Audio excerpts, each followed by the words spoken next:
Bismillahirrahmanirrahim. Alhamdulillahi rabbil alamin.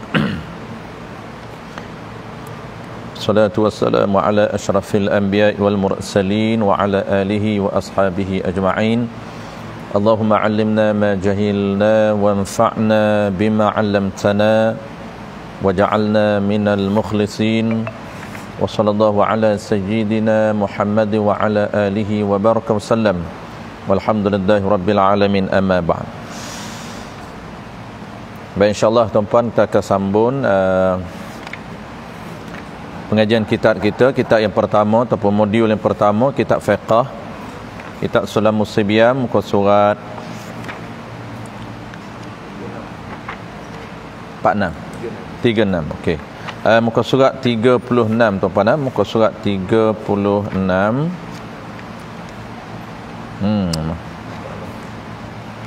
Okey, masalah. Okey, muka surat 36, masalah ataupun isu. Kita sedang bincang isu berkaitan dengan waqti syubhah yang masih belum habis lagi. Tajuk besar dia perkara batal wuduk yang keempat. Itu tajuk perbincangan, tajuk besar dia, iaitu perkara yang membatalkan wuduk yang keempat, sentuh kulit lelaki dan kulit perempuan yang harus ataupun yang boleh berkahwin. Itu dia punya tajuk dia.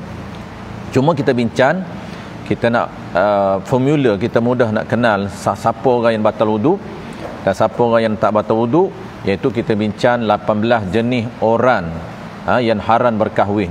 Kita ingat 18 jenis orang yang haram berkahwin. Selebihnya itu ataupun selain daripada 18 ini, semuanya batal wuduk. Itu mudah untuk kita ingat siapa orang yang batal wuduk dan siapa orang yang tak batal wuduk. Mudah kita ingatnya ialah 18 jenis mahram ataupun orang yang haram berkahwin, batal wuduk. Selain itu maka dia tidak membatalkan wuduk. Baik, 18 itu kita bincang yang kedua. 18 itu kita bincang, baru kita bincang yang kedua. Dia ada 3 sebab. 18 jenis orang yang haram dan batal wuduk ni ada 3 sebab. Sebab pertamanya ialah haram dengan sebab keturunan, ada 7. Sebab yang kedua haram dengan sebab susuan, ada 7. Dan sebab yang ketiga haram dengan sebab perkahwinan ataupun dipanggil musaharah. Perkahwinan ni dengan sebab perkahwinan ada 4. Jadi 7, 7, 4, kesemuanya 18 jenis mahram ataupun orang yang haram berkahwin. Dalam istilah kita panggil tuan-puan mahram. Ringkas saja. Apabila kita sebut mahram, dia merujuk kepada orang yang haram berkahwin. Orang yang haram berkahwin ni kita bincang ni berkaitan dengan wuduk. Iaitu haram berkahwin dan tak batal wuduk. Ada 2 lagi hukum dasar dia panggil, iaitu sentuhan dan juga aurah. Boleh bersalah. 18 jenis ni dia wuduk tak batal, dan sentuhan yang tidak haram boleh kita bersalam, dan juga yang ketiganya aurah. Ya. Mic tak dengar, mic kita tak ni, apa nama ni, tak on.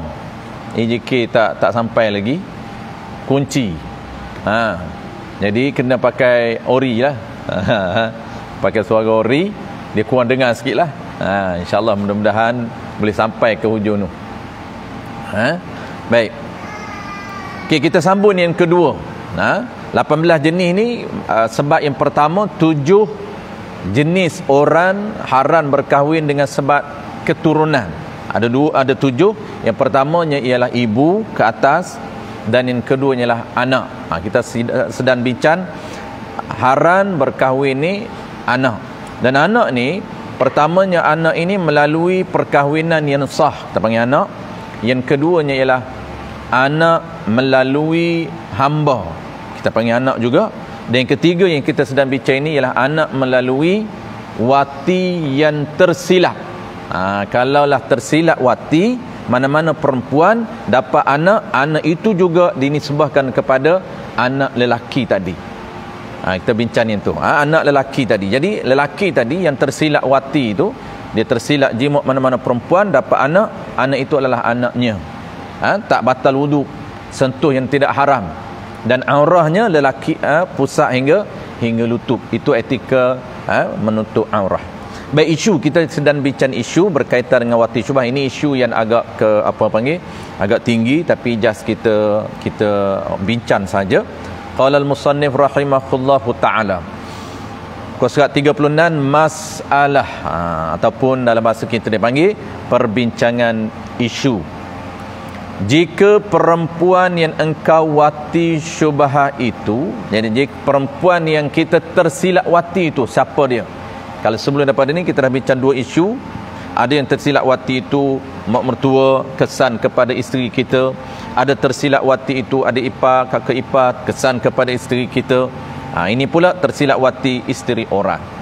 Jika perempuan yang engkau wati syubhah itu isteri orang, dia tersilap wati isteri orang, dia hantar bini orang, ataupun sama di dalam iddah orang, sama dalam iddah orang pun sama dengan isteri orang. Maknanya perempuan tu masih dalam iddah, iddah orang, yang ni iddah suaminya. Jadi dalam iddah ni kita tahu hukum dia sama dengan isteri lagi.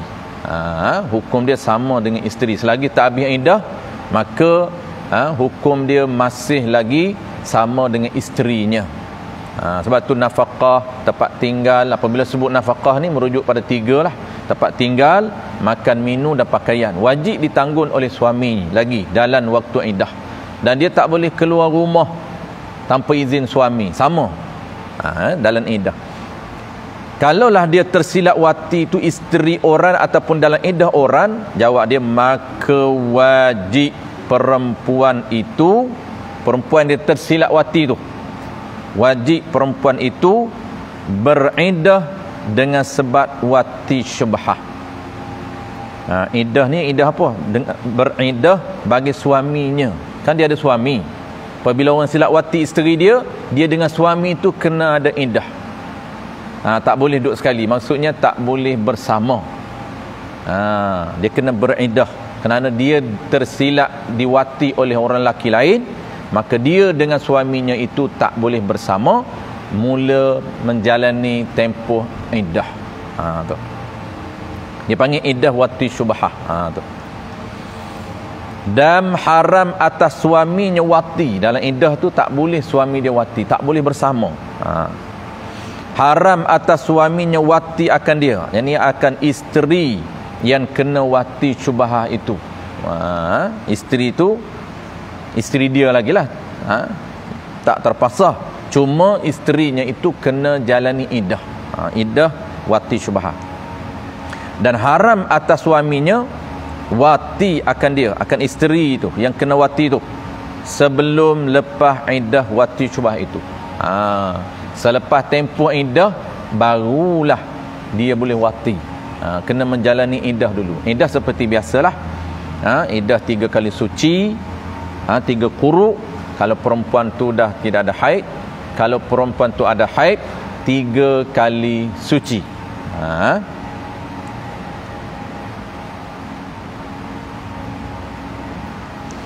Okey, habis isu.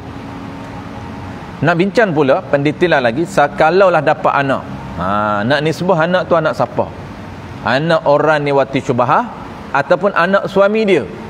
Kalau dia tidak ada suami, sebelum ni kita bincang orang tidak ada suami. Tersilap wati perempuan yang tidak ada suami, iaitu confirm anak tu anak orang wati syubhah, anak lelaki yang tersilap wati tadi. Tapi kalau perempuan tu ada suami, kena tengok.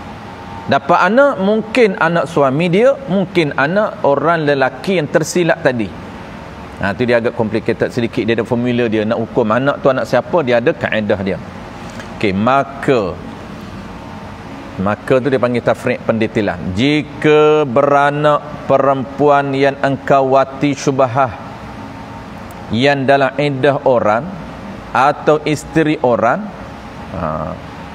kalau dia lahirkan anak, perempuan yang kita wati syubhah tadi, tersilap wati tadi, dapat anak,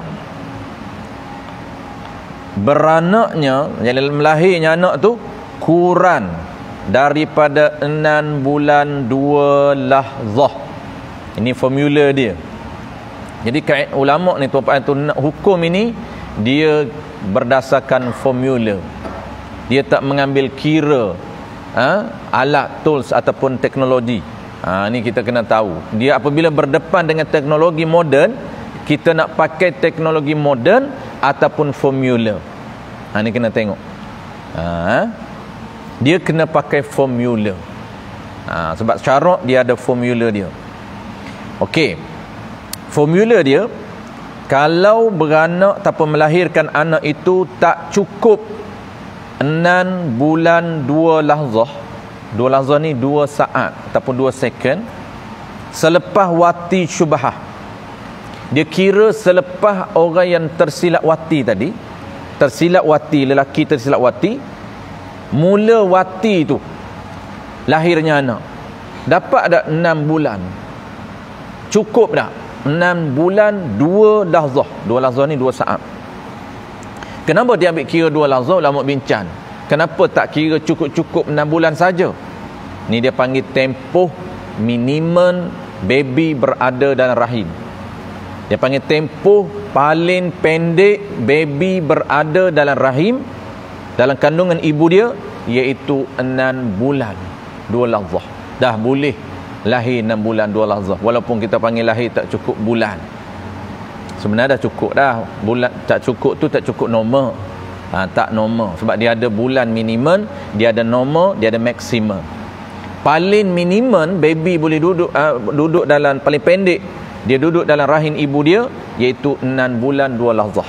Normalnya 9 bulan ke 12 bulan. Tu normal. Dan paling lama dia duduk, dia tak boleh duduk lebih daripada tu. Allah Ta'ala dah buat setting cantik. Paling lama ialah 4 tahun. Tu formula dia. Dia ada 3. Pertamanya masa yang paling pendek 6 bulan 2 lahzah. Masa normal dia 9 ke 12 bulan. Dan masa paling panjang dia berada dalam rahim ibu dia 4 tahun. Dan ulama-ulama dulu kesemuanya ulama besar, majoriti ulama-ulama besar, mereka berada dalam ibu dia selama 4 tahun. Macam Imam Syafi'i, imam-imam besar, Imam Nawawi, imam-imam besar, mereka berada lama dalam perut ibu dia. Orang panggil tua. Dia tua dalam perut. Sebab apa? Tempoh matan organ-organ dalaman dia. Dia punya, terutamanya otak. Tu orang dulu genius. Lagi lama dalam perut ibu dia, lagi genius. Kita hari ni 12 bulan lebih kena operate dah. Terlebih. Terlebih. Tak apa nak lebihnya, dia 4 tahun baru lebih. Dan dia keluar sendiri, dia setting. Allah Ta'ala cantik setting dia punya sistem tu, cantik dia setting. Dia akan keluar ikut setting dia. Tak perlu paksa dia. Kalau dia nak keluar, dia akan keluarlah bila-bila. Tapi tengok masa dia. Kadang-kadang keluar 12 bulan, kadang-kadang 9 bulan, kadang-kadang 7. Kita kalau keluar 6 tu panggil tak cukup lah. Tak cukup bulan nama dia. Keluar muda tak cukup bulan ni, dia tak normal lah. Organ-organ dia tak matan. Sebab tu problem. Baby tu kebanyakannya problem. Tapi sebenarnya kalau dulunya tuan-puan, walaupun 7 bulan cantik, sebab life orang kita dulu lain, pemakanan ibu-ibu dulu lain, sebab tu dia cantik. Tapi hari ni dia kesam lah. 7 bulan tu tak apa cantik, 6 bulan lagi lah. Okey, itu formula pertama. Kalau tak cukup 6 bulan 2 lahzah, tak cukup masa minimum dalam perut baby, dalam perut ibu dia. Okey, lupa sebut tadi. Kenapa dikira 2 second itu? Asalnya 6 bulan saja. Tapi kenapa dilebihkan 2 saat itu? Kerana proses untuk, pertamanya saat pertama pancutan mani, yang keduanya proses nak melekat di dinding rahim. Saat yang kedua, apabila mani terpancuk, maka dia nak melekat ke dinding rahim itu diambil kira oleh saintis Islam. Itu ulama kita tu kata, ulama dulu ni walaupun tak dinama saintis, tapi ilmu dia dalam Quran itu ada. Dalam Quran itu kepelbagaian ilmu, tuan-puan. Ada ilmu astronomi, ilmu falak, ilmu sainsnya. Maknanya ulama kita dulu menguasai, walaupun dia ini tidak dipanggil ilmu sains ataupun tidak dipanggil saintis. Dia tahu bagaimana cara untuk orang panggil apa? Cara untuk mentafsirkan ayat-ayat berkaitan dengan sains.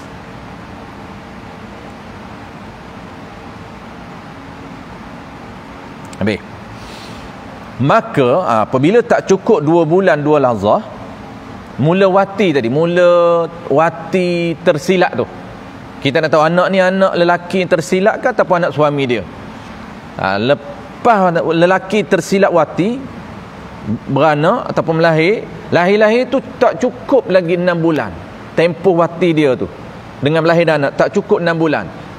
Jadi anak siapa dia? Maka iaitu anak suaminya, bukan anak orang yang tersilap wati. Tu formula untuk hukum anak ni anak suami ke ataupun anak lelaki yang tersilap itu. Kalaulah mula daripada dia wati tu, ukur masa dia tak cukup 6 bulan 2 lahzah, maka dinamakan anak suami. Apabila anak suami, ada juga hubung kait dengan orang tersilap wati, jadi anak tiri orang yang tersilap wati. Maka iaitu anak yang lahir itu yang tak cukup 6 bulan 2 lahzah itu anak suaminya, dan jadi anak tiri engkau. Jadi anak tiri, jadi ni dia panggil menepati. Anak tiri. Sepatutnya kita akan bincang data anak tiri ni, iaitu tiap-tiap anak isteri. Ini bukan isteri tersilap wati, tapi cara mengambil kira. Apabila tersilap wati, perempuan itu seolah-olah isteri, seolah-olah bukan isteri. Itu dipanggil anak dia itu, jadi anak isteri yang dia tersilap wati itu menepati anak tiri dia. Tu. Jadi anak tiri engkau. Engkau tu orang wati syubhah lah, lelaki tu lah engkau tu. Habis.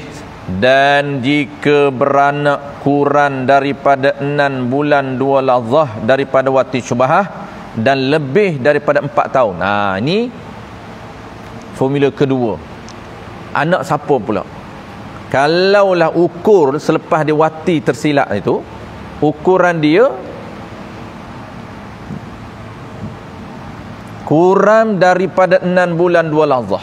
Okey, dan jika beranaknya perempuan tadi kurang, ini tak sampai daripada 6 bulan 2 lahzah, dikira dari mana? Daripada wati syubhah tu. Dan lebih daripada 4 tahun daripada wati suaminya. Tak cukup 6 bulan 2 lahzah dan lebih daripada 4 tahun daripada wati suaminya, yang wati terakhir suami. Kita cek tak cukup 2 bulan 2 lahzah. Kalau tak cukup 2 bulan 2 lahzah, tak cukup 6 bulan 2 lahzah, tak cukup 6 bulan 2 lahzah, dan masih dalam tempoh lingkungan 4 tahun, itu confirm anak suami. Tapi isu ni tak cukup 6 bulan 2 lahzah dan lebih daripada 4 tahun tempoh paling panjang. Lebih tu, lebih dikira apa? Dikira wati suami. Sebab nak kira anak suami ataupun anak wati syubhah. Kalaulah nak hukum anak suami, dah lebih wati tadi, wati suami tadi, lebih 4 tahun baru beranak. Nak kata anak wati syubhah tak cukup 6 bulan 2 lahzah. Nampak tak? Okey. Maka iaitu bukan anak engkau, bukan anak orang wati syubhah, dan bukan anak suaminya. Dua-dua. Anak suami pun bukan, anak orang wati syubhah pun bukan. Lepas tu, bahkan jadi anak tiri suaminya dan jadi anak tiri engkau. Engkau tu anak tiri orang wati syubhah. Ni formula dia. Dia kira mula daripada wati tu. Mula daripada wati tak cukup 6 bulan 2 lahzah. Dan nak kira anak suami tu pula mula wati suami, wati terakhir suami. Wati terakhir suami 4 tahun lebih barulah lahir. Sepanjang 4 tahun suami tak wati pun. Apa tak pelik kata? Dapat anak dari mana? Bukan anak dia lah. Bukan anak suami, bukan anak wati syubhah. Anak orang lain lah nak ceritanya. Dia ada lagi third party. Dia ada lagi orang ketiga. Bukan orang kedua. Orang kedua tu wati syubhah. Tersilap wati tu. Habis. Jadi kalau kita tahu formula ni tuan-puan, mudah untuk kita ukur. Mudah untuk kita ukur. Tak perlu check. Kalau check pun dia tak ambil kira check tu. Kalau kita check scan pun walaupun nampak, dia tak diambil kira. Dia kira formula. Dia kira tempoh masa wati tadi. Contohlah, nanti akan datang ke depan ni dia akan bincang. Dia akan bincang, kan popular. Lepas kahwin 5 bulan dah melahir anak. Lepas tu nak hukum anak siapa? Tu kena tahu. Lepas kahwin, rupanya kahwin tu, masa dia kahwin tu dah ada baby dah. Mungkin setengah orang dia anggap masa kahwin ada baby. Lepas dia kahwin 6 bulan lebih baru dapat anak. Dia kata bukan baby dia. Ni formula penting. Walaupun anggapan dia masa dia kahwin dah ada anak, dah ada baby, selepas 6 bulan tapi dia kira dia jimak lah. Dia kena jimak. Dia kira bukan kira akad nikah tu. Kira lepas akad nikah dia jimak. Lepas dia jimak cukup 6 bulan barulah lahir baby anak dia. Hanya dia anggap saja masa dia akad nikah tu isteri dia dah ada baby. Itu penting untuk hukumkan. Kadang-kadang orang tak nak mengaku anak dia. Dia kata waktu saya menikah memang isteri saya dah ada baby. Lalu dia tak nak mengaku anak dia. Sedangkan lepas dia jimak 7 bulan baru lahir. Dia ingat biasanya 9 bulan baru lahir. Jadi dia kata ni apa ni? 7 bulan dah lahir dah. Maka dia tak mengaku anak dia. Tu. Banyak kekeh orang dulu. Ini tak jadi isu lah. Orang dulu tu jadi kes lah. Orang ini sebenarnya tutup kes. Tu yang kita rasa orang tak banyak tahu. Orang ini sebenarnya lagi banyak. Lagi 3 bulan dah lahir anak dah. Jangan kita kata hebat orang ini. Orang dulu ni sebab terbuka. Maksudnya terbuka tu kita tahu kes, tak ditutup. Hari ni banyak disembunyikan. Sebab apa? Sebab terlampau ramai sangat. Orang panggil apa? Terlampau ramai sangat. Kahwin cepat. Dia panggil instant. 3 bulan dapat baby. 4 bulan dah dapat baby. Orang dulu ni 7 bulan dah kecoh dah. 6 bulan dah kecoh dah. Ni macam mana ni? Bukan anak ni anak orang lain ni.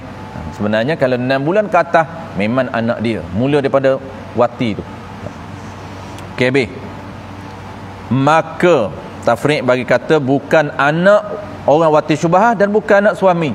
Apabila bukan anak suami, bukan anak wati syubhah, maka haram atas suaminya berkahwin dengan anak itu.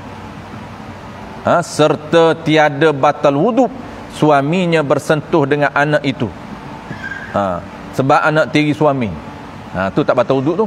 Haram dia kahwin kerana anak tiri dia, suami tadi.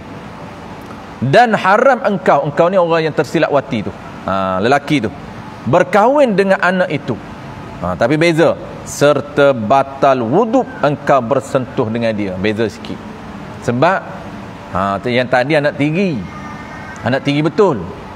Ni menepati saja, menepati anak tiri. Tu dia batal wuduk. Cuma haram kahwin.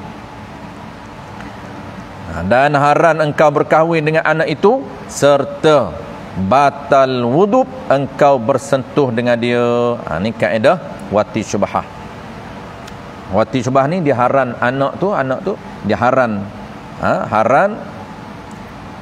Orang panggil apa? Anak perempuan yang tersilap wati tu haram berkahwin tapi wuduk kita batal.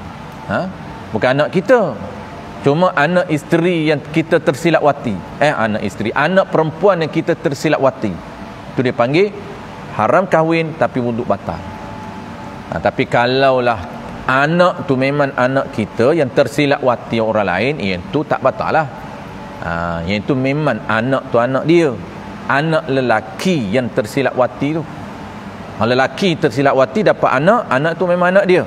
Apabila anak dia memang haram kahwin dan tak batal wuduk lah.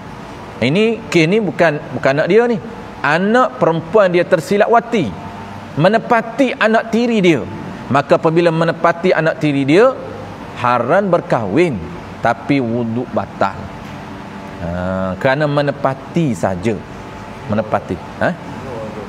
Apa dia? Semua. Semua anak-anak yang tersilap.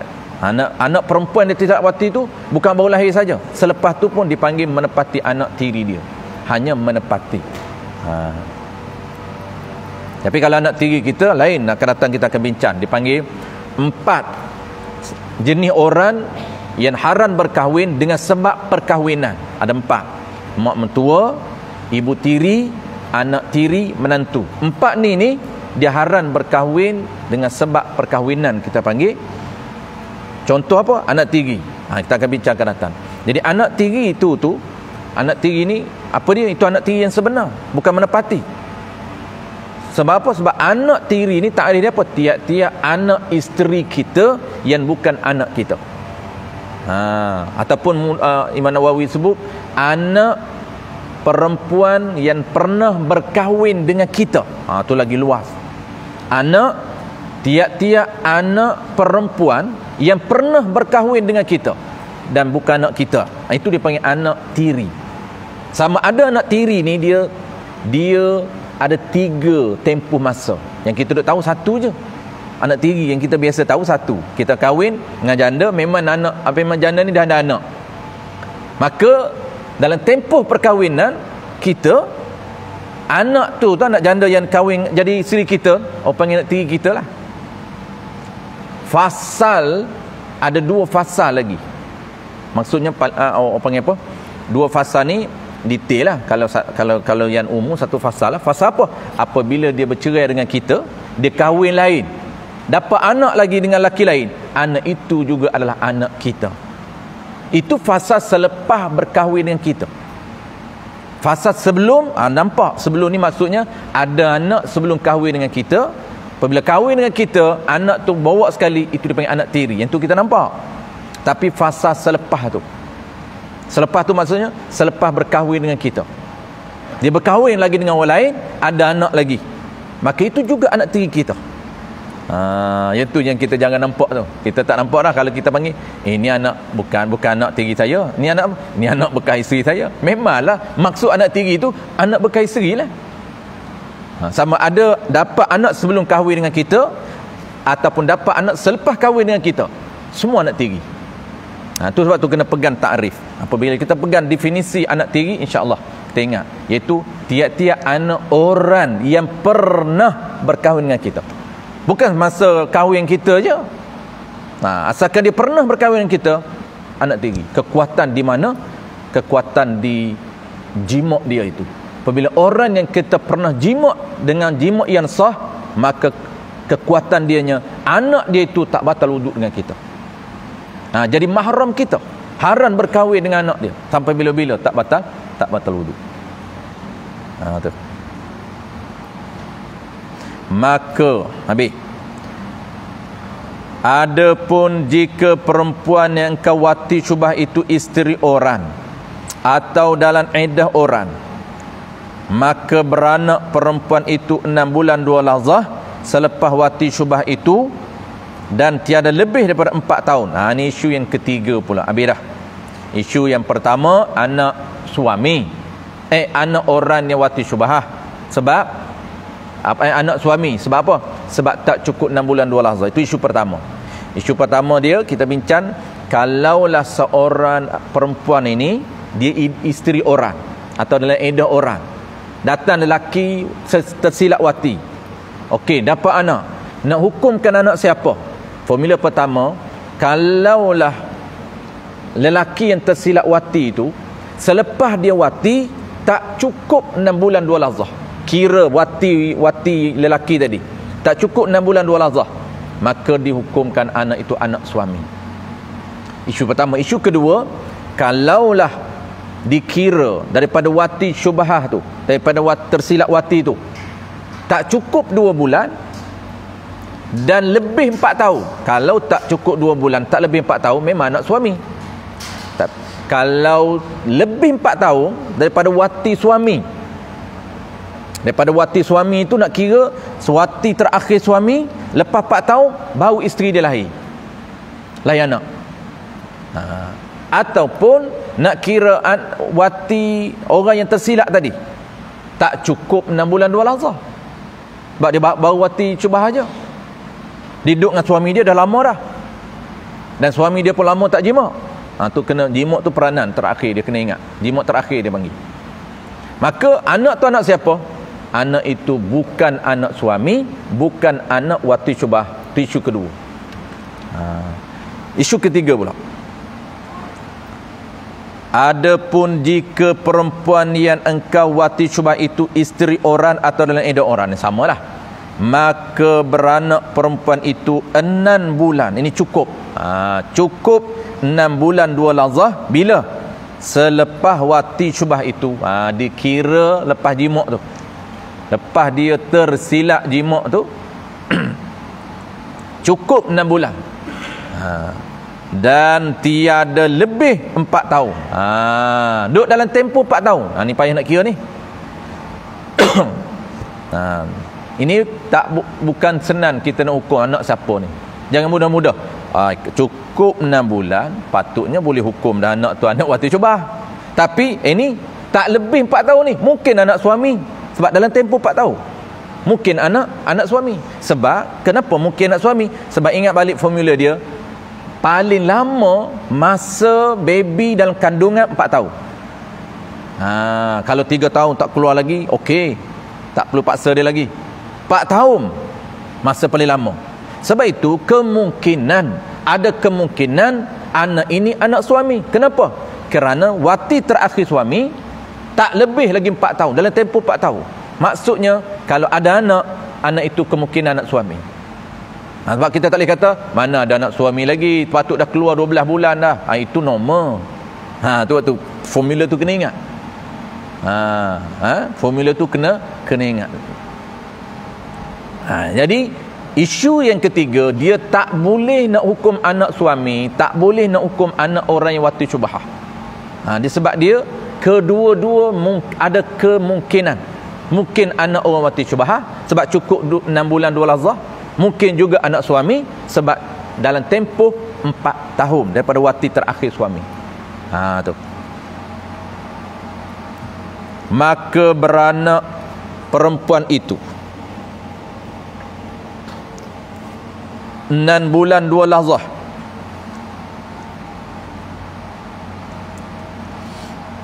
Selepas wati syubhah itu dan tiada lebih daripada 4 tahun. Mula tak lebih tu daripada wati suaminya, yakni wati terakhir suaminya. Tu. Maka jawab hukum ni. Nak hukum macam mana? Maka wajiblah bertanya Qabil. Bukan Qabil dengan Habil. Nak tanya Qabil. Hari ni Qabil ni tak ramai dah. Siapa Qabil ni? Bukan doktor. Qabil ni siapa? Qabil ni kalau orang dulu, Qabil ni dia panggil bidam lah kalau orang dulu. Kalau zaman dulu, Qabil ni maknanya orang, bahasa biasanya bidan. Sebab orang dulu ni bidan dia ni pakar. Bidan dia ni dia bukan saja pakar dalam orang panggil ilmu perbidanan, tapi dia juga boleh cam. Orang tengok iras orang, iras baby ni, dia boleh tahu. Tu. Orang dulu ni memang hebat dia punya ilmu dia. Antara kehebatan ilmu orang dulu, nama dia lah ilmu qiyafah. Ilmu qiyafah ini ilmu yang boleh cam, boleh kenal pasti sesuatu benda berdasarkan najis. Dia tengok kita ni, tengok najis kita, dia tahu orang mana. Orang Putrajaya najis lain. Ilmu qiyafah yang ada pada Abu Sufyan. Abu Sufyan boleh kenal kuda yang datang dari negara mana. Kuda, taik kuda tu dia boleh kenal. Mana hebat orang dulu. Dia tengok taik kuda, dia perlah tengok, oh ini taik kuda Madinah. Ini dia kata taik kuda Mekah. Dia kenal. Sebab kuda dengan orang sama je dia. Pemakanan dia. Dia tarik ni berdasarkan pemakanan dan juga gaya hidup dia. Keluarlah tarik. Itu dia panggil ilmu qiyafah. Ada ilmu yang boleh kenal tapak kaki. Tu yang Abu Jahal ada. masa Isra' Mi'raj, Abu Jahal boleh tahu Nabi ke mana, ke hala mana Nabi. Dia berdasarkan tapak kaki je. Tu hebat orang dulu. Tak ada teknologi apa, tapi ilmu dia Allah Ta'ala bagi. Tapi zaman hari ni kita guna alat. Kita guna alat canggih.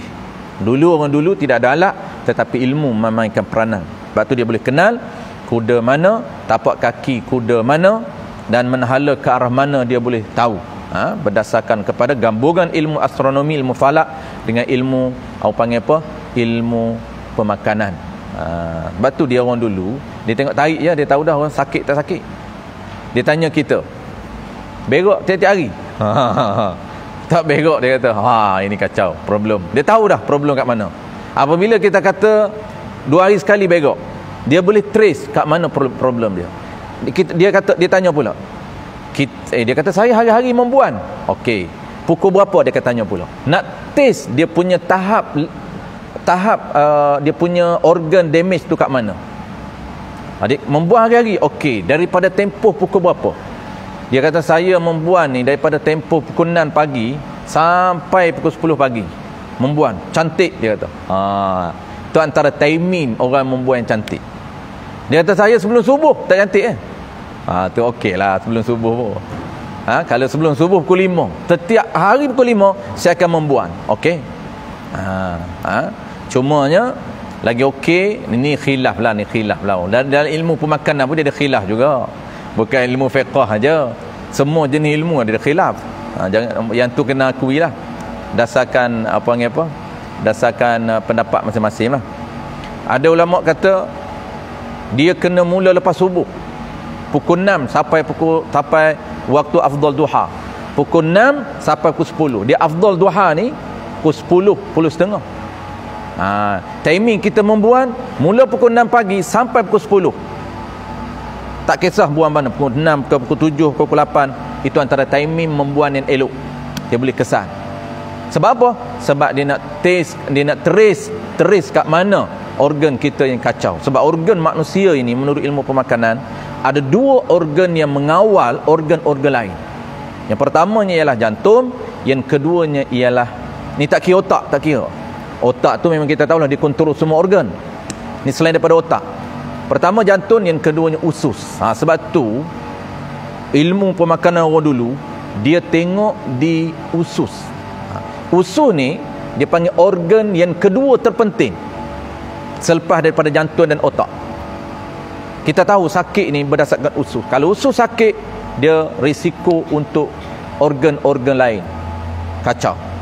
Kalau sistem orang panggil ekosistem usus kacau, menyebabkan sistem organ lain juga akan kacau. Sebab apa? Sebab dia penyerapan nutrisi apabila usus kacau, dia tak akan serap dengan efektif. Sebab tu ulama boleh tahu punca penyakit kat mana, dekat usus. Dia boleh terih berdasarkan membuan kita. Kalau membuan cantik semua, dia tengok pula najis kita. Betul, setengah orang tanya tu najis warna apa? Lepas tu najis timbul ke tak timbul, semua dia ambil kira. Ambil tu ilmu apa dulu. Jadi Qabil ni apa dia? Qabil ini orang yang di depan tu dia ada dia beritahu Qabil, mana Qabil. Orang yang boleh mengesan, boleh kenal pasti berdasarkan iras wajah. Dia boleh cari anak siapa berdasarkan iras wajah, tak perlu DNA. Dulu tidak ada lagi teknologi. Dia tengok muka aja, walaupun muka tak sama, tapi dia boleh baca iras muka anak siapa. Ni dipanggil Qabil. Orang yang mempunyai kepakaran mengenal pasti berdasarkan iras muka. Kita ni pun kenal, tapi kena tengok betul-betul jelas. Ni anak ni jelas. Kalau tak jelas, tak jelas pun iras muka, tak ada pun tengok iras muka, tapi dia tahu. Tu dia panggil ilmu mengenal orang berdasarkan iras wajah. Tu dia panggil Qabil. Orang dulu panggil bidan lah.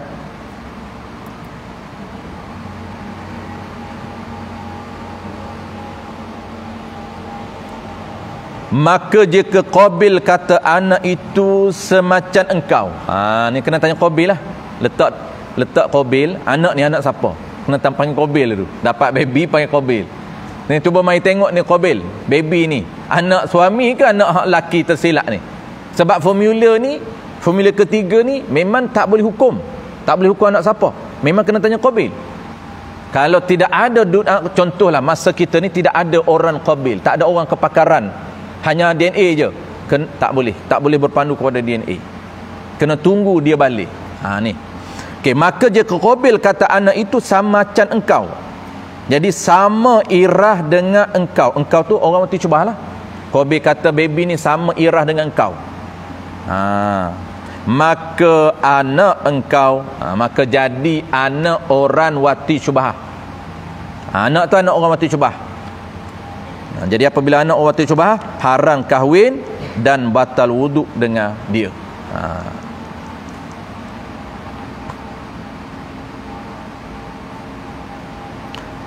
Batal wuduk, tak batal wuduk lah. Haram kahwin dan tak batal wuduk sebab anak dia dah anak orang tu syubhah. Apabila Qabil kata ni anak kamu ni, kamu tu siapa? Kamu tu orang yang laki yang tersilap wati tadi lah. Apabila dia kata anak dia, maka tak batal wuduk, haram kahwin dan tak batal wuduk. Dan jadi anak tiri suami. Dah anak dia jadi anak tiri suami lah. Dan tiada batal wuduk suaminya. Suami tak batal wuduk sebab anak tiri. Apabila ia suami tadi bersentuh dengan anak itu, tak, suami mudah je sebab kita tahu dah anak tiri suami. Dan jika Qabil kata anak itu semacam dengan suaminya, jadi sama irah dengan suaminya, maka anak itu ialah anak suaminya. Dan jadi anak tiri engkau. Anak tiri engkau tu orang yang tersilap wati lah. Anak tiri orang yang tersilap wati. Apabila jadi anak tiri dia, haram kahwin kerana menepati anak tiri dia. Tetapi engkau bersentuh dengan anak itu, adakah batal wuduk atau tiada? Kerana perkataan Qabil itu bukan yakin dan zon jua. Dan ada wuduk itu yakin. Ada wuduk itu yakin, maka tiada hilang yakin dengan syak atau zon, maka tiada batal wuduk. Wuduk tak batal. Isu ni itu kata complicated sikit. Sebab apa? Sebab anak tiri dia ini berdasarkan zon saja. Kerana Qabil itu boleh jadi Qabil itu tersilap, cuma kita ikut flow syarak saja. Sebab syarak mengeluarkan formula, dan kalau formula ni kena refer Qabil, itu syarak yang tetapkan. Maka refer Qabil itu adakah yakin? Tak yakin. Kenapa? Kerana Qabil mungkin untuk tersilap, tapi zon tak? Zon tetap zon. Apabila tak yakin, duk berada pada zon, maka tetap wuduk kita tetap kita yakin ada. Maka sentuh pada orang yang tak yakin dia itu anak kita, tak yakin, maka tetap dia panggil tak batal wuduk. Lain tu, lain dengan anak menepati anak tiri dia.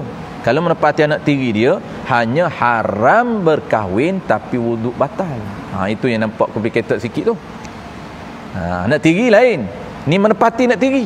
Kalau anak tiri memang okey, kita akan bicarakan datang. Anak tiri mudah. Anak tiri kahwin pun tak boleh, wuduk tak batal, sentuh pun tak haram. Aurah dia macam anak kita, tutup pusat ngelutut saja macam anak kita. Sebab apa? Ini anak tiri. Tapi kalau lelaki yang tersilap wati, dia tersilap wati, dapat anak bukan anak dia, anak tu anak isteri dia. Kalau anak tu anak isteri dia, dengan dia ni apa hubungan? Dengan dia ni orang panggil menepati saja anak tiri. Maka menepati saja anak tiri, dia hanya haram kahwin tapi wuduk batal.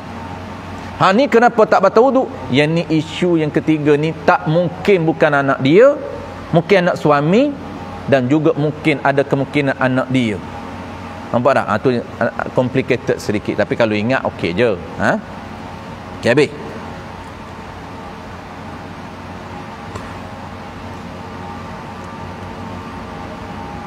Dan jika tiada Qabil, ni isu kalau Qabil tu tiada, kacau juga. Nak hari ni tuan-tuan, hari ni Qabil ni bukan doktor pakar, bukan. doktor pakar, kalau dia tidak ada ilmu ni, dia tak boleh jadi Qabil. Tapi kalaulah dia ada ilmu ni, tetap dia boleh jadi Qabil. Tapi Qabil bukan dengan ilmu medik dia, bukan. Qabil ilmu dia boleh mengecan orang dengan iras itu. Itu jadi Qabil tu. Dan jika tiada Qabil, boleh tak?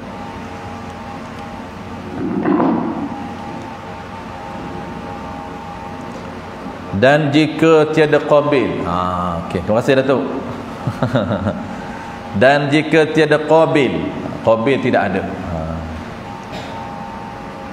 Qabil ni dia macam habis lah, tapi bukan ini. Bukan. Kalau kita tak tahu makna, memang kita hantam habis. Qabil apa? Itulah habis tu. Qabil dengan habis, tu hantam kita. Ni Qabil orang yang ada ilmu, menguasai ilmu ataupun kepakaran mengenal orang dengan iras. Tadi bukan mengenal tahi orang, tu pun Qabil juga. Dia banyak. Qiyafah ni banyak qiyafah, ilmu qiyafah. Ada mengenal najis orang, mengenal tahi, mengenal binatang mana berdasarkan najis, mengenal orang mana berdasarkan najis. Tu.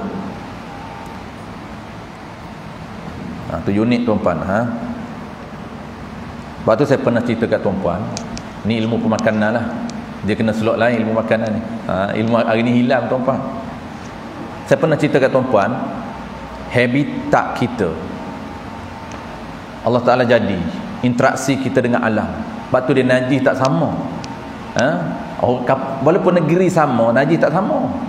Orang Kuala Kerai lain, Gua Musa lain, Putrajaya lain, Kajar lain, dia tak sama. Tapi hari ni dia panggil sama, life kita sama, makanan pun sama, semua makan Pizza Hut. Atau tahid sama je. Semua KFC, semua makan burger, sama je tahid. Tahid game Putrajaya, game makan Pizza Hut, burger. Kalau tak sama pun burger Ramli dengan burger lain, tu je. Makan makanan ringan, semua game sakit semua. Orang dulu dia makan natural food, dan natural food ni dia tak sama. Tumbuh-tumbuhan ada di sekitar ni dia tak sama dengan tumbuh-tumbuhan ada di sekitar lain. Sebab tu dia boleh kena najis dia. Dan power dia ini, sebab tu saya pernah cerita bab nak pilih madu kan, nak pilih madu yang terbaik. Madu terbaik ini ialah madu yang berada tempat kita hidup, tempat kita membesar, dalam radiasi kita itu 20 km. Itulah lebih kurang, saya pun lupa dan ingat ilmu madu ni, tak silap macam itulah kita pernah bincang itu kan, berapa puluh kilometer tu. Tempat itu yang paling sesuai dengan kita kalau nak pilih madu. Kalaulah di tempat kita tu ada lebah, kalau tak ada lebah tu memang tak ambil kira lah, kena cari tempat yang sekitar lagi lah. Sebab ada orang kata, oh ni madu terbaik. Madu mana? Madu Tualan Kuantan, madu Cameron Highland terbaik. Sebenarnya terbaik tu umum lah, terbaik itu. Yang sebetulnya terbaik, betul-betul terbaik, kena cari madu tempat dia membesar. Sebab apa? Sebab dia sama. Bunga yang diambil, diproses oleh madu dengan sperma dia, kejadian dia tu sama. Sebab ayah dia membesar di situ, dan dia ni lahir daripada mani ayah dia. Tu dia ambil kira. Ulama kita cerita ni tuan-puan, bukan cerita 2-3 bulan ni, cerita tahun, belum kahwin. Nak jadinya anak kita ni tuan-puan, proses dia belum kahwin, pemakanan yang belum kahwin lagi, bukan pemakanan hari ni. Esok sakit terus dah. Pemakanan 20 tahun. Tu Imam Ghazali sebut dalam kitab Penawar Bagi Hati. Nak jadi anak yang soleh, anak yang sehat, kena tengok pemakanan ayah dan ibu dia belum kahwin. Tu. Habis. Tengok, kalaulah kata tidak ada Qabil, atau Qabil itu kesamaran. Qabil itu ada, tapi Qabil tak boleh nak buat keputusan. Dia tengok sama. Aku pun tak tahu, dia kata pening tengok ni. Nak kata anak orang lelaki tersilap pun tak pasti. Nak kata anak suami pun tak confirm. Kesamaran, ragu-ragu. Dia tak boleh jatuhkan hukuman. Okey. Maka hendaklah, jadi wajib, nanti balir anak itu. Tunggu anak tu balik. Maka disuruh ia anak itu tadi pilih yang mana satu bapaknya. Anak tu kena buat keputusan berdasarkan sains dia, berdasarkan apa panggil, kuat hati dia. Tu.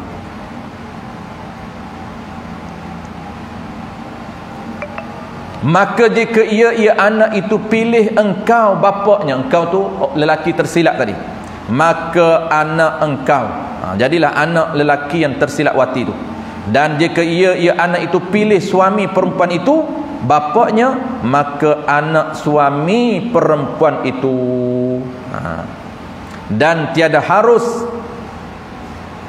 haram, tiada harus ni haram, dibubuh bin siapa-siapa. Tak boleh bubuh bin suami dia, tak boleh bubuh bin lelaki yang tersilap wati tadi. Haram dibubuh bin siapa-siapa sebelum anak itu pilih mana-mana satu bapaknya. Sebelum anak itu pilih mana-mana satu bapaknya. Jadi bin siapa? Bin ibu dia lah. Kalau tidak pun tak ada bin lah. Hari ini bin Abdullah, semua bin Abdullah. Bin hamba Allah, mudah tu bin Abdullah tu bin hamba Allah. Dia nak sembunyi anak tu, takut anak tu malu, bin Abdullah hari ni. Sebab nak bubuh bin orang lain tak boleh, haram. Tanbih, ni dia nak bagi tahu apa makna qabil. Erti qabil itu bidan. Dulu panggil bidan lah. Yakni apa maksud bidan ni? Orang yang mengenal rupa. Yani orang yang ada ilmu mengenal rupa semacam dengan siapa. Yani mengenal rupa ataupun iras sama dengan siapa-siapa. Tu dia panggil ilmu mengenal iras wajah. Orang dulu ada.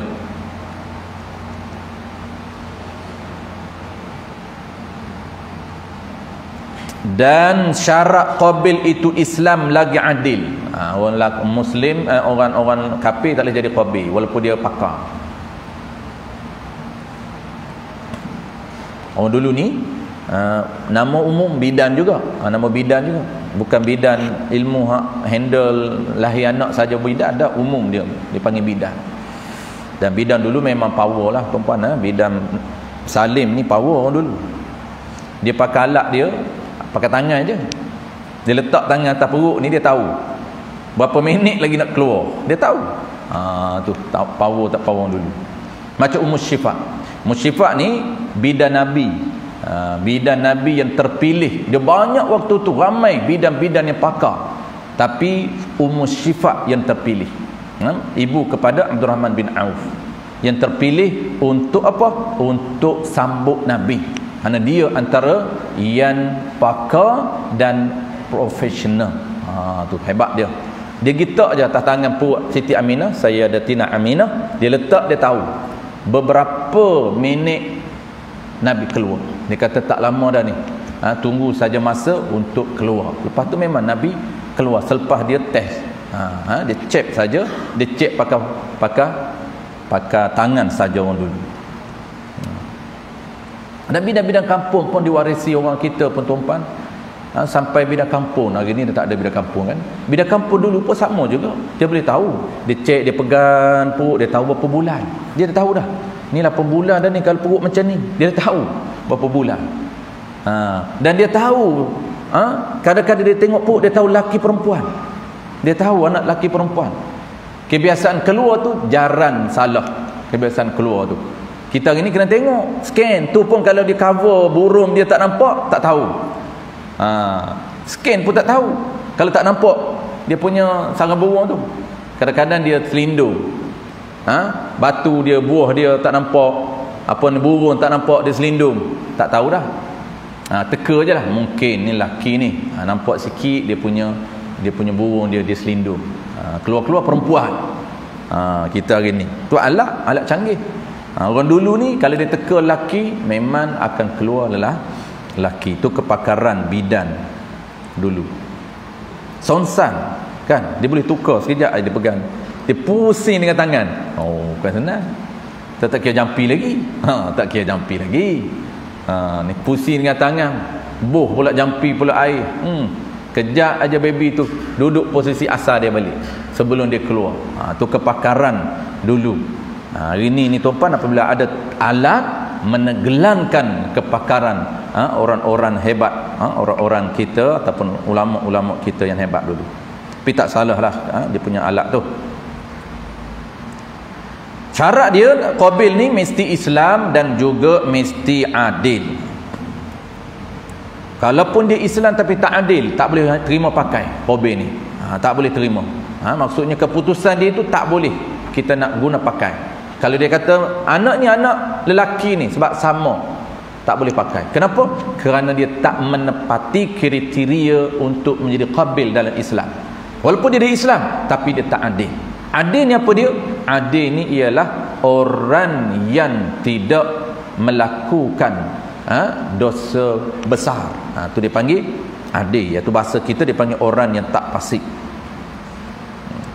Orang yang tak fasik. Kalau orang yang fasik dia tak boleh jadi Qabil. Hari ni payah juga tuan-puan ni nak fasik ni, banyak orang fasik ni. Sebab apa? Sebab dia tak tahu. Dia tak tahu tuntutan wajib.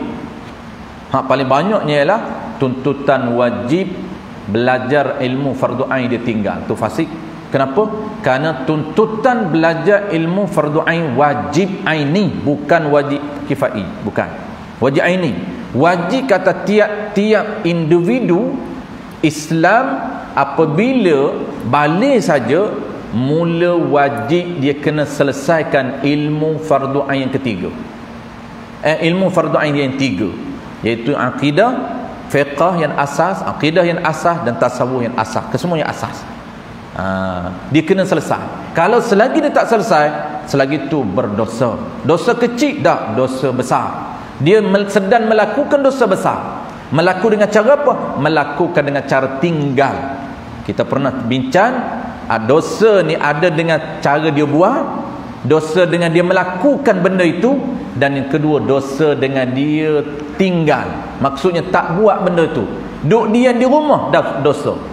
Ada dosa yang dia memang dia buat, mencuri, mengumpat, menipu, tu dipanggil dosa buat. Ada dosa dengan sebab dia tinggal duduk diam saja, duduk rumah, duduk jogging, duduk exercise, tapi dia meninggalkan benda wajib dia tak selesai. Selagi itulah direkodkan dosa, hukumnya dia adalah fasik. Kenapa? Meninggalkan panggil melakukan dosa besar. Dan tiada harus ini haram diterima dan tiada harus dihukum dengan periksa darah, ujian DNA. Kerana apa? Tiada harus ni tak boleh diterima, bukan tak boleh buat boleh, cuma tak boleh menjadikan hukum. Dan tiada harus ini haram diterima dan tiada harus ini haram dihukumkan. Nak hukum anak-anak siapa berdasarkan ujian DNA dengan periksa darah. Kerana apa? Kerana menyalahi nas, kaedah undang-undang syarak. Syarak ni dia nak menetapkan anak itu anak siapa, dan dia ada kaedah dia, ada peraturan dia, tanpa menggunakan alat. Tak boleh. Walaupun alat tu moden dah canggih, tetap tak boleh panggil apa, mendahului kaedah. Alat itu sokongan sahaja, tapi tetap menggunakan kaedah. Tu kaedah dia guna, alat itu pun dia nak guna sebagai support ataupun sokong, menyokong sahaja boleh. Tapi janganlah formula ini ditinggalkan hanya bergantung sepenuhnya dengan alat. Keluar result DNA, anak ini confirm anak A, confirm anak B, tanpa menggunakan formula ini, maka tiada harus, ini haram menggunakan, haram menjatuhkan hukuman. Habis. Okey tuan-tuan, kita break 10.30. Ya.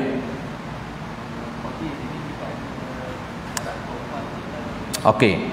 Syarat Qabil ini tidak disyaratkan perempuan ataupun lelaki, asalkan memenuhi kriteria Islam dan juga adil. Walaupun dia perempuan, boleh. Cuma kalau nak melahirkan anak, tetap boleh lelaki. Lelaki untuk lelaki je lah. Bidan lelaki nak sambut baby, tak boleh. Lepas tu jarang dulu bidan lelaki, mana dulu bidan lelaki. Dulu sebab dulu lelaki tak ada nak sambut apa, lelaki tak mengandung. Orang ini je lelaki mengandung. Hari ni lelaki mengandung tak melahir-lahir. Masalah pandemik baru. Lepas PKP ramai lelaki mengandung.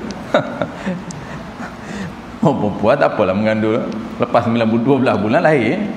Kita ni memang maju ke depan, tak tahu sampai bila-bila. Habis tu Saidina Umar marah.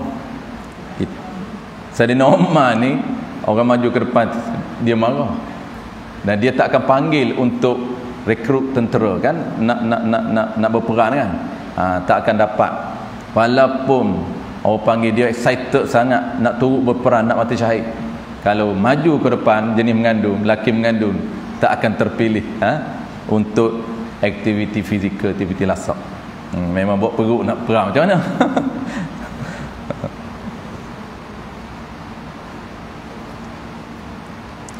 Soal, perempuan yang bunting daripada zina itu, perempuan yang bunting daripada zina itu, adakah sah ia berkahwin dengan orang lain?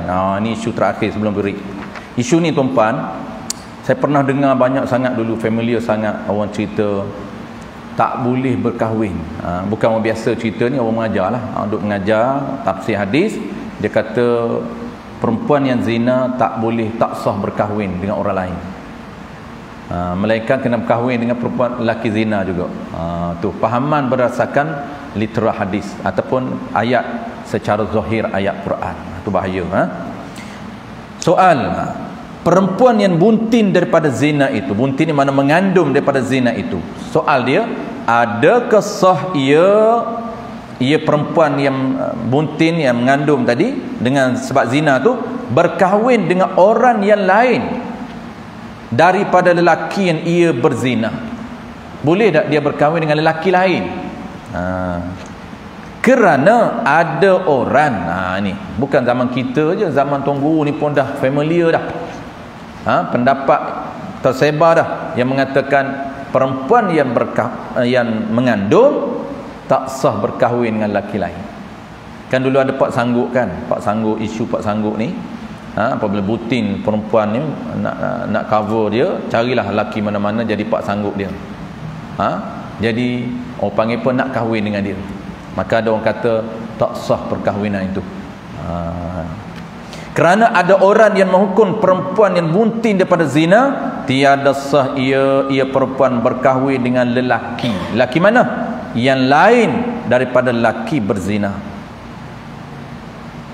Sebelum ia perempuan berzina itu beranak, sebelum ia melahirkan anak, tak boleh berkahwin dengan orang lain. Itu ada orang kata.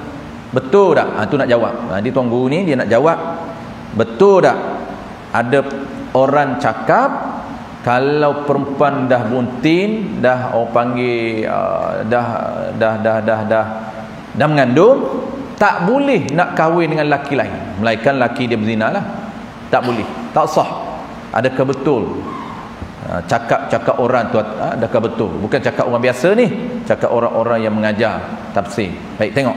Maka jawab soal, orang yang menghukum tiada sah berkahwin perempuan yang buntin daripada zina, berkahwin tu dengan lelaki yang lain daripada yang ia perempuan tu berzina sebelum beranak tu, itulah orang yang hukum tu orang yang sesat.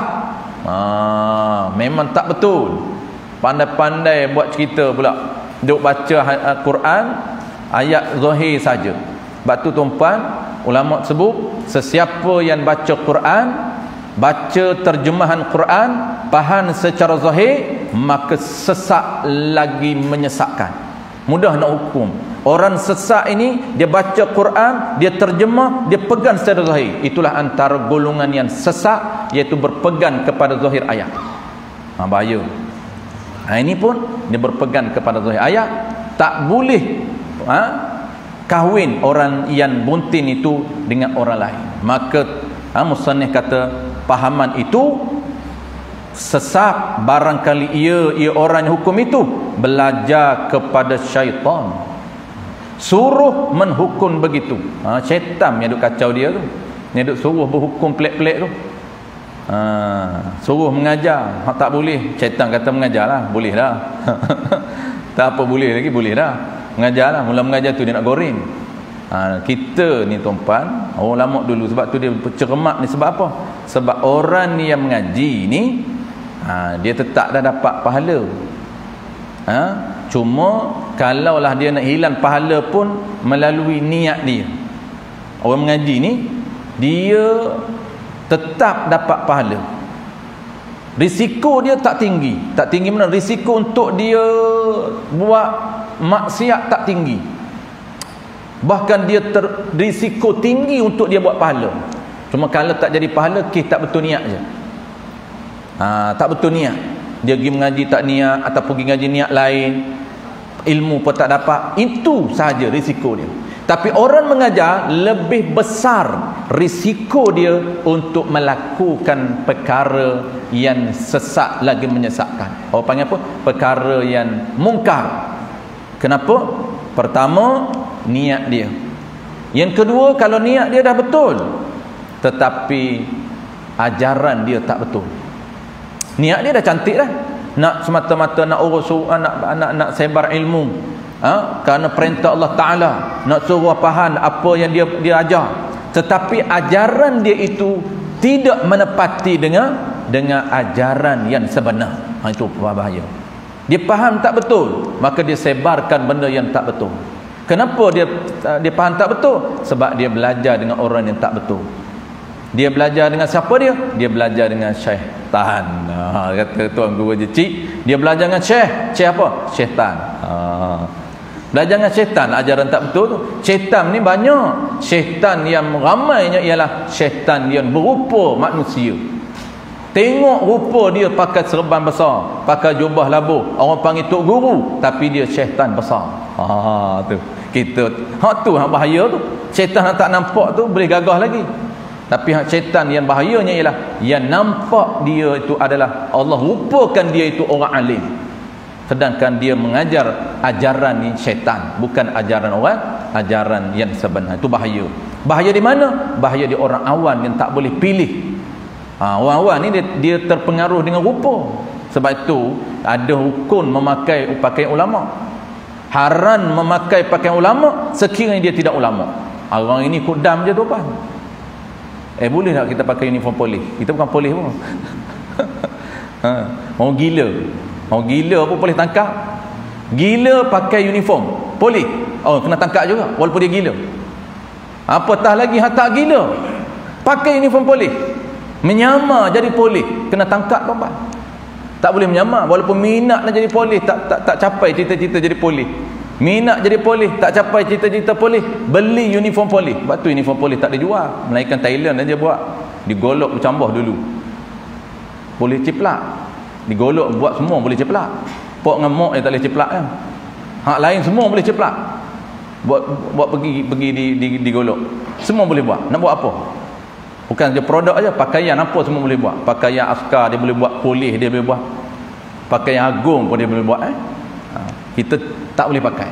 Tapi ulama ni tuan-tuan boleh pakai, tak ada siapa nak tangkap pun. Boleh pakai sorban besar, boleh pakai jubah berlapis-lapis, tak ada siapa nak tangkap. Boleh pakai kain ridak, tak ada siapa nak tangkap pun. Itu bahaya. Kenapa ulama kata kalau dia ilmunya tak sampai level ulama, haram dia memakai pakaian ulama? Kenapa? Mengelirukan masyarakat. Orang akan belajar dengan dia, orang akan mengaji dengan dia, orang akan tanya soalan-soalan dengan dia. Tanya soalan tu bahaya. Dia kerja jawab je. Belum jawab, belum habis soal dia jawab dah. Tu hebat kan? Ulama dulu nak jawab bukan senang. Ulama dulu tuan-tuan berjalan berkilometer, berjalan kaki orang dulu nak pergi cari guru, berjalan kadang-kadang sebulan perjalanan guna unta, sampai nak tanya 10 soalan, guru jawab 2 je, 8 lagi frust. Kenapa? Ini adalah etika ataupun adab. Ilmu tu appreciate, nak menghargai ilmu, bukan senang nak ilmu. Bukan semua soal dijawab. Kita apabila soalan tak tanya, tok guru ni tak erti. Tanya 1 jawab 2. Tanya 2 jawab 1 je. Kita ni tanya 1 jawab 2. Tu hebat orang ini.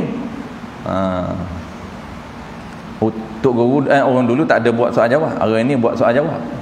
Ni dalam kitab ni, buat soal jawab dalam kitab tak apalah. Habis. Kita ni dipanggil apa tuan-tuan? Kita mengaji juga ni, kita mengajar juga ni darurah. Kalau tidak tak boleh mengajar lagi. Tapi suasana hari ni tuan-tuan, akhir zaman ini boleh sikit pun baca lah. Kalau orang dulu tak boleh baca lagi. Orang dulu ni bukan senang nak baca kitab tuan. Nak dapat level baca kitab ni bukan senang. Sebab tu ilmu dulu terjamin, terjaga. Networking dia, sanad dia terjaga. Tak ada perubahan, tak ada ijaz dalam ilmu, tak ada tokok tambah dalam ilmu. Sebab orang yang nak mengajar ni adalah orang yang betul-betul boleh, barulah ke depan. Tapi hari ni tuan-puan, mudah ke depan, mudah untuk mengajar. Jadi kita ni mengajar juga ni tuan-puan, orang panggil apa? Orang panggil darurah. Makna apa? Maknanya terpaksa. Boleh sikit pun kongsilah sekadar kita boleh. Bacalah catatan-catatan yang kita belajar dulu. Tanpa diejaz. Tu. Ejaz tu bahaya, takut ejaz tu silap. Kita ejaz tambah fahaman kita, takut silap. Habis tambih. Maka jawab. Habis dah jawab tadi tuan-tuan. Bermula yang sebenarnya. Sikit lagi tu. Masalah tu kita akan sambung ke datang bawah tu. Bermula yang sebenar, ini pendapat yang sebenar, perempuan yang berzina itu tidak ada iddah, boleh kahwin. Wallahi billahi tallahi. Dia bersumpah. Nak cerita betul-betul pendapat ni benar. Ya, musannif siap bersumpah. Wallahi billahi wa billahi wa tallahi. Perempuan yang berzina itu tidak ada iddah.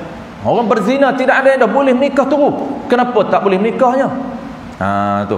Kerana iddah itu ada kalanya dengan kuruk, dan ada kalanya dengan bulan, dan ada kalanya bunting dengan beranak. Maka manakala tiada ada iddah, maka tidak dikira kuruk dan tidak dikira beranak. Orang yang berzina tidak ada iddah. Maka apabila tidak ada iddah, tak perlu kira iddah beranak, tak perlu iddah kuruk, iddah apa nama ni bulan, dan tak perlu iddah suci. Itu akan datang, kita akan bincang jenis-jenis iddah. Wallahu a'lam. Masalah perempuan yang bunting daripada zina, apabila ia berkahwin, sama ada berkahwin dengan lelaki yang berzina dengan dia atau dengan lelaki yang lain, nastai harus dan sah nikah. InsyaAllah akan datang juga pendetailan masalah. Wallahu a'lam. Kita akan sambung seperti biasa tuan-puan. Kita break lewat sikit. Sambung pukul 11 Pukul 11 kita sambung.